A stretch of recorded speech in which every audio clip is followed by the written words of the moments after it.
21শে আগস্টে বঙ্গবন্ধু কন্যাকে হত্যা করার নিখুঁত পরিকল্পনা করা হয়েছিল। শেখ হাসিনার জীবন কখনোই নিরাপদ নয়। কই বেগম খালেদা জিয়ার উপরে তো একবার হামলা হয়নি। আজকে পাকিস্তানের রাজনীতির অবস্থা কি? আজকে পাকিস্তানের শিক্ষা, স্বাস্থ্য, কৃষি তার কি অবস্থা? আর আফগানিস্তানের কথা তো আলোচনাতেই আসে না। আমরা সেই দিকেই ধাবিত হতাম যদি বঙ্গবন্ধু কন্যা আজকে বাংলাদেশের মাটিতে প্রত্যাবর্তন না করতেন। আজকে 21শে আগস্ট এই দিনটিকেও আমরা ভুলতে পারি না। এই 21শে আগস্টে বঙ্গবন্ধু কন্যাকে হত্যা করার নিখুঁত পরিকল্পনা করা হয়েছিল। শেখ হাসিনা একটা কথা প্রায়ই বলেন যে আল্লাহ তাআলা আমাকে বাঁচিয়ে রেখেছেন আমাকে দিয়ে কিছু কাজ করাবেন বলে। নিশ্চয়ই তিনি বেঁচে আছেন বলেই আজকে বাংলাদেশে আমরা এগিয়ে চলেছি। কতবার তাকে হত্যা করবার চেষ্টা করা হয়েছে, এমনকি জেনারেল এরশাদের সময় চট্টগ্রামের জনসভায় পুলিশ নির্বিচারে গুলি করে তাকে হত্যা করবার চেষ্টা করল। পরবর্তীকালে 6 জন কনস্টেবলকে ফাঁসি দেওয়া হলো। এই 6 জন কনস্টেবলকে তাকে হত্যা করার জন্য চেষ্টা করেছিল, নাকি তাদের পিছনে আর কেউ ছিল? এই পিছনের মানুষগুলোকে কোনোদিনই খুঁজে বার করবার চেষ্টা হলো না। 21শে আগস্টে আমরা দেখলাম এক জজ মিয়াকে ধরে নিয়ে আসা হলো। এই জজ মিয়ার সঙ্গে পরবর্তীকালে আমার পরিচয় হয়েছিল, কারণ একটা সময় সে যখন আওয়ামী লীগের নেতাদের সঙ্গে হয়তো যোগাযোগ করার চেষ্টা করছিল, কিন্তু সে তো কারোর ঠিকানা জানে না, কাউকে চেনে না। আমার চেহারাটা হয়তো মাঝে মধ্যে টেলিভিশনে দেখেছে, আমার চেহারাটা তার কাছে পরিচিত। সে খোঁজ নিয়ে আমি যে টেলিভিশনের দায়িত্বে ছিলাম সেই সময়, দেশ টেলিভিশন, সেই অফিসে গিয়ে হাজির হলো।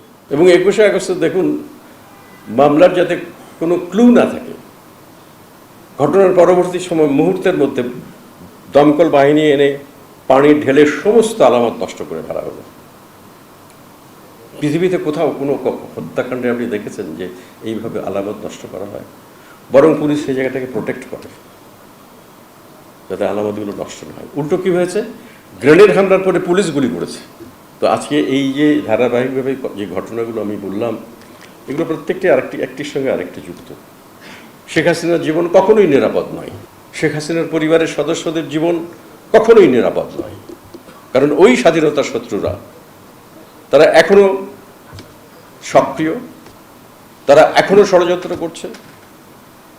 আমরা দেখেছি 2013-14 সালে কিভাবে অগ্নি সংযোগ করা হয়েছে, বাসে মানুষ পুড়িয়ে মারা হয়েছে, সম্পত্তি ধ্বংস করা হয়েছে, পুলিশ হত্যা করা হয়েছে। আপনারা জানেন সেই কাহিনী, আপনাদের সামনে বলার দরকার নেই।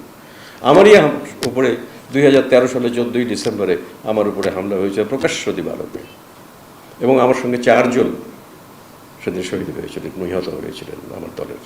আমি